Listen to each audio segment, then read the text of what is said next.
This is the camera user interface of the Mi A1. Just as you tap on the camera icon, this is the user interface you will get to see. Now what you can do here is to tweak couple of settings that I will show you right now.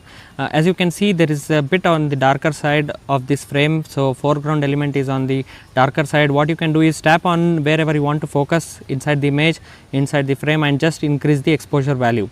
Not too much because you will blow the highlights as well here. So increase plus 0.7 or 0.3 stop. Say that you increase to these stops and capture the picture so that you get properly exposed, evenly lit images. So this is how you can tweak this exposure value, exposure compensation setting. Now if I want to make it darker, so I can reduce it to -1 or say even -2 stops.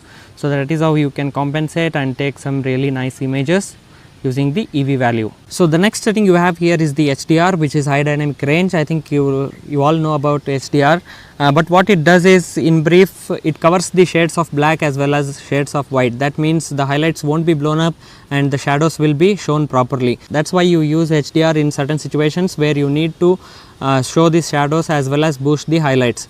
So that way you can capture really nice images using the HDR. So there is only a couple of options.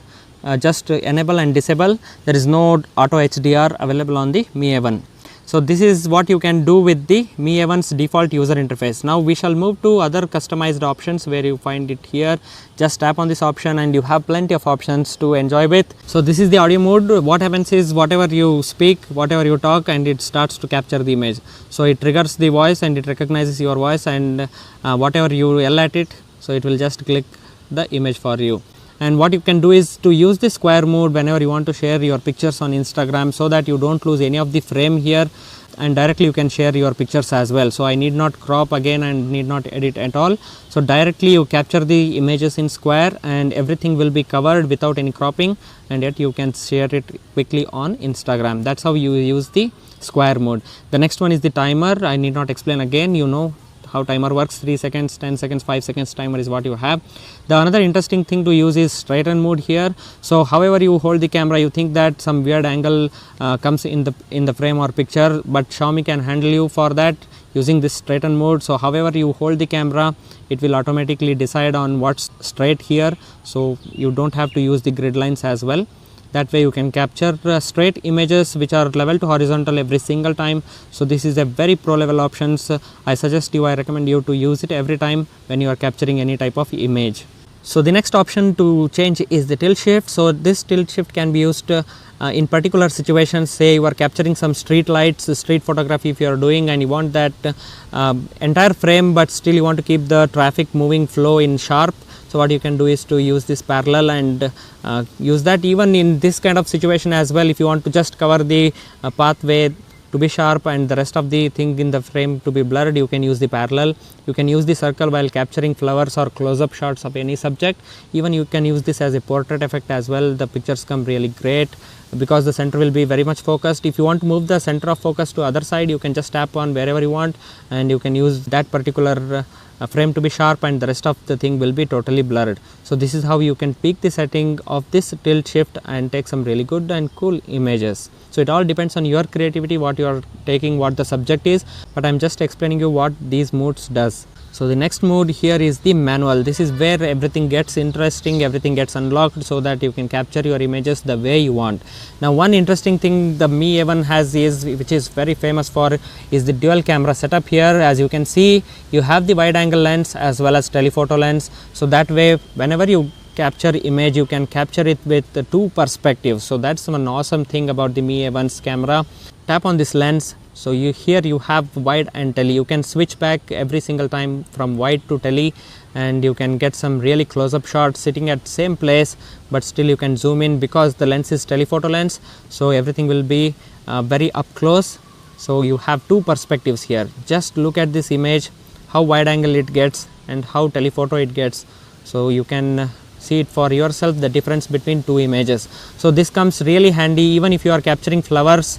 You can capture it with the telephoto lens. That way extra blur is what you get across the frame and only the subject will be in proper focus. So that's why you use the telephoto lens. It's just like a DSLR camera's telephoto lens. When you use that and you change the aperture value, you get really blurred backgrounds, really compressed backgrounds, soft background, and yet the subject remains really sharp and intact.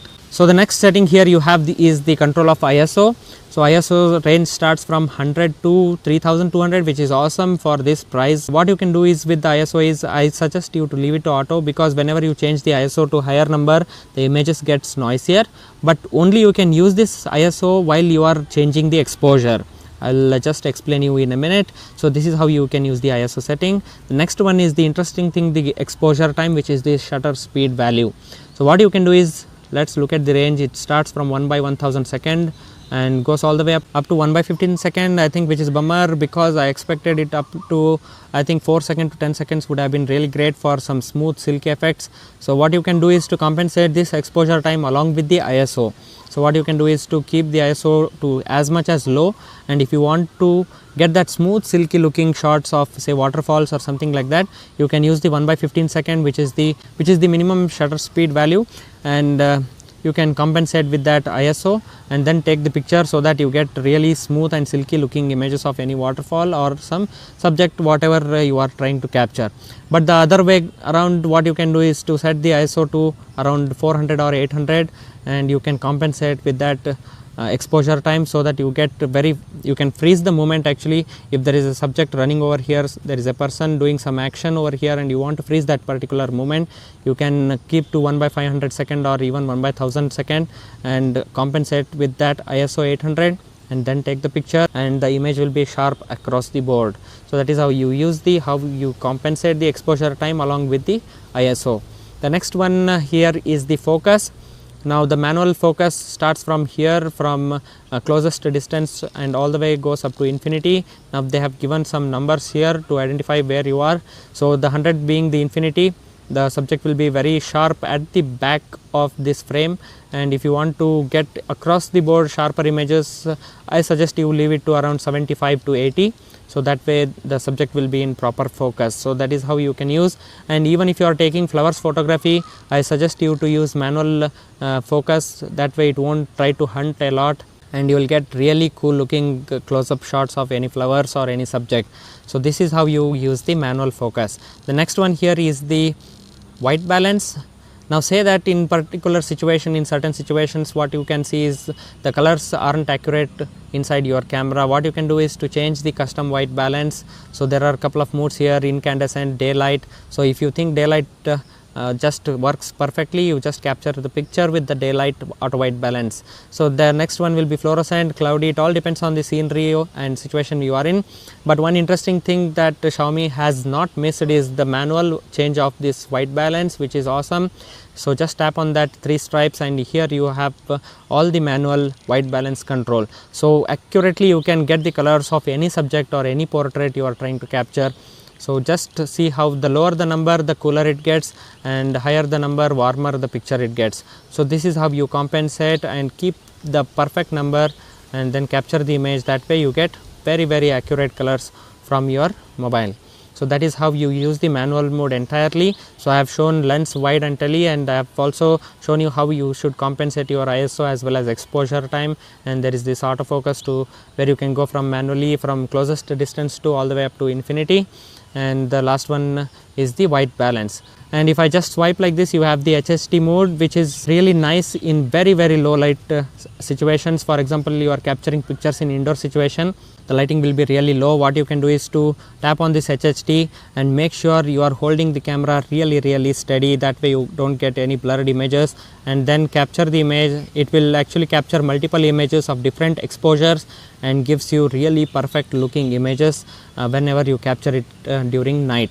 So that's how you use the HHD mode. Just tap on it to turn off, and in order to zoom the picture using the digital zoom of this, you just tap and hold the 1x here and just move the slider like this. You can zoom all the way up to 10x, but I suggest you use up to 2x so that you get proper images, proper sharp and quality images, and you don't lose the details. So this is how you can use all the settings that is available on the Mi A1, and there is couple of settings that you need to really change, which is hidden in the settings here. You tap on options and you have the setting here. You go to the settings here, And inside the setting you will find the save location info. If you want to GPS tag your pictures, say that you are trying to capture this image at some particular location, you want to tag the location, you can use the save location info. And you have the camera sound, so if you press the shutter button there is a clicky noise that happens, so that's the camera sound there. And you can add the timestamp on photo so that you remember when it was taken. You have the show green lines. I suggest you always use the grid line so that you get very horizontal level and perfect images every single time. You have the anti-banding. This is a flicker effect. Say that some particular situations you will see some flickers going on. If you want to reduce that flicker, you always keep that to 60 Hertz and not 50 Hertz. By default it will be set to 50 Hertz, so make sure you are changing that. The next one is the auto exposure. See, this is very interesting setting. A lot of people don't know how to use the exposure settings here. This is basically metering method that is found on DSLR cameras. What you can do is say that you are capturing landscape images and everything should be in proper focus. That time I suggest you to use the frame average. That way it covers entire frame and it tries to focus properly and gives you sharper images. Say that you have some person or you are capturing some street photography, so that time you can get very sharper images at the center of the frame. The name itself suggests center weight.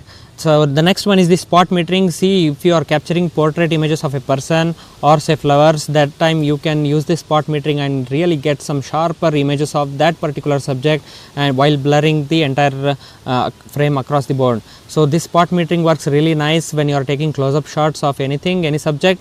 That way it enhances your image as well. According to the metering, it sets the exposure value by itself. So I suggest you, according to the scenario, according to situation where you are capturing images, so you always change this exposure setting and then take the image. The another thing important to see here, which Mi A1 and other Xiaomi phones have also got this feature, is to change the contrast, saturation and sharpness manually. So if you ask me, I'll be just brief and I'll suggest you to keep the sharpness to high, change the saturation to high, not higher or highest, reduce the contrast to low. So this way you get really good images. Let me know in the comments how you get the images after changing this picture, so that I will know. So yeah, these are the settings that's available on the Mi A1. I hope this video helped you with some information. If yes, please hit that like button, and also don't forget to subscribe to my channel for more awesome content. So see you all in another one. Till then, take care everyone. Bye bye.